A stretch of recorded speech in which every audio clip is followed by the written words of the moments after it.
সুপ্রিয় শিক্ষার্থীরা, সাহস লার্নিং হ্যাপের সমাধান পর্ব 10 নিয়ে হাজির হয়েছে। আজকে 69 পৃষ্ঠার দশমিক ভগ্নাংশে প্রকাশ করি এই অংশের সমাধান করব। তো প্রথমে আছে আমার ভগ্নাংশ যেটা আছে 3/10। তো এটাকে করার জন্য প্রথমে লবটাকে তুমি অপরিবর্তিত অবস্থায় রাখবে, অর্থাৎ 3ই লিখে দিবা। তো দিলাম 3 লিখে। দেন একের জন্য একটা দশমিক, তোমার যে হাতের মুঠ, ওখানে মনে করো তুমি একটা দশমিক বিন্দু হাতে মুঠ করে রাখছো। দেন একের পরে কয়টা শূন্য আছে? একটা শূন্য আছে। এবার যে দশমিক বিন্দুটা মুঠ করেছিলে ওইটাকে এক অঙ্ক বামে রিপ্লেস করে দাও। অঙ্ক হয়ে গিয়েছে, জাস্ট হয়ে গিয়েছে, আর কোনো কথা নাই। দ্বিতীয়টায় চলে আসি। দশমিক বাদে অঙ্কটাকে তুমি আগে লিখবা, অর্থাৎ কত হয় বলো তো? 27। দেন একের জন্য একটা দশমিক বিন্দু তুমি হাতের মধ্যে মুঠ করে রাখছো। দেন এবার যেহেতু দুইটা শূন্য আছে, তাহলে দশমিক বিন্দুটা কয় অঙ্ক বামে দিতে হবে বলো তো? 2 অঙ্ক বামে দিতে হবে। তো দশমিক বিন্দুটা তুমি জাস্ট 2 অঙ্ক বামে রিপ্লেস করো, অঙ্ক হয়ে গেছে। তো দুইটা শূন্য আছে, এটাই দেখালাম আর কি। পরেরটা দেখো 341কে আমরা লিখবো, 3টা শূন্য আছে, তাই দশমিক বিন্দু কয় অঙ্ক বামে বসবে? 1 2 3 অঙ্ক বামে বসবে। তোমার হাতের মুঠোয় যে দশমিকটা ছিল জাস্ট 3 অঙ্ক বামে গিয়ে ফেলে দিলেই শেষ। তো এরপরে দেখো এই যে 3/5, এটাকে আমরা দশমিকে প্রকাশ করতে চাই, কিন্তু এখানে তো 10 100 বা 1000 নাই। এই জন্য এই 5কে 10 100 বা 1000 জাতীয় সংখ্যায় আমরা পরিণত করব।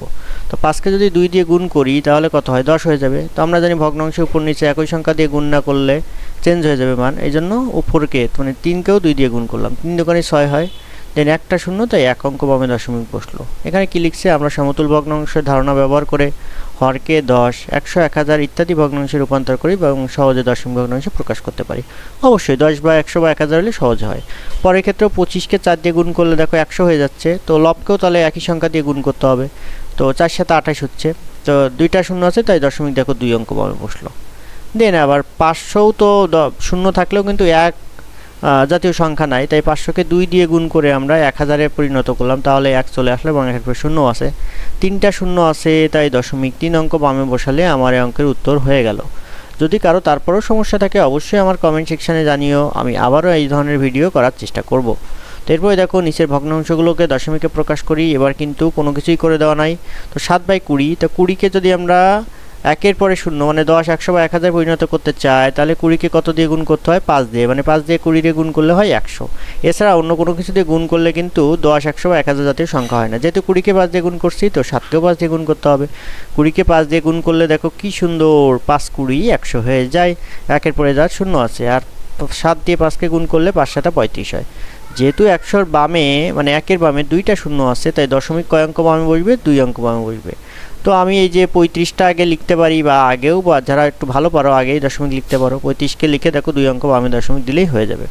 তো এরপরে 25 আছে। 25কে কত দিয়ে গুণ করলে 10 100 বা 1000 হতে পারে বলো তো? 25কে যদি 4 দিয়ে গুণ করি তাহলে 100 হয়ে যাবে, কারণ 10 তো হওয়ার কোনো সম্ভাবনাই নেই। 25 তো 10-এর চেয়ে বড়, তাহলে 11কেও 4 দিয়ে গুণ করতে হবে। তো 11কে যদি 4 দিয়ে গুণ করি তাহলে হবে 44, আর 25কে যদি আমরা 4 দিয়ে গুণ করি তাহলে কিন্তু কত হয়ে যাবে বলো তো? 100 হয়ে যাবে। তো উপরে আমি 44 লিখলাম, আর নিচে কিন্তু 100টা অলরেডি লিখে ফেলছি। তো এবার কী হবে বলো তো? প্রথমে আগে 44টা দিয়ে দেবো, আর 2 অঙ্ক বামে দশমিক বসবে, তাই না? কারণ এখানে 2 অঙ্ক মানে 2টা শূন্য আছে। তো 44কে আমি আগে সুন্দর করে 44টা লিখে ফেলো বাচ্চারা। দেন 2 অঙ্ক বামে দশমিক চিহ্ন দেবো, 1 2 1 2, শেষ। অঙ্কের সমাধান একদম ক্লিয়ার।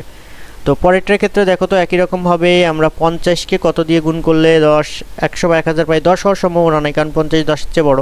50কে 2 দিয়ে গুণ করলে কিন্তু 100 হয়ে যাবে, তাহলে 37কেও 2 দিয়ে গুণ করতে হবে। 50কে 2 দিয়ে গুণ করলে হয় 100, 37কে 2 দিয়ে গুণ করলে হয় 7 দুগুণে 14 4 হাতে 1 3 দুগুণে 6 1 কত? 7, মানে 74। দেন দুইটা সংখ্যা, তাই 2 অঙ্ক বামে বসবে। তা 74-এর 4 এবং 7 এই দুইটা অঙ্ক, তার বামে মানে তার সামনে থেকে দশমিক দিলে অঙ্কর উত্তর হয়ে যাবে। 4কে কত দিয়ে গুণ করলে 100 হয় বলো তো? 4কে আমরা জানি যে 25 দিয়ে গুণ করলে কিন্তু 100 হয়।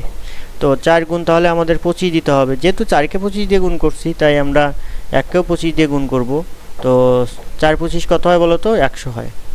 আর 1কে 25 দিয়ে গুণ করলে হয় কত বলো তো? 25 একে 25। দেন যেহেতু একের জন্য একটা দশমিক আর দুইটা সংখ্যাতে 2 অঙ্ক পাবো, তো 25কে আগে আমরা লিখলাম, দেন দুইটা অঙ্ক 1 2 করে আমরা দশমিকটা দিয়ে দিব, উত্তর হয়ে গেল। যদি ভিডিও ভালো লাগে অবশ্যই চ্যানেলটি সাবস্ক্রাইব করো।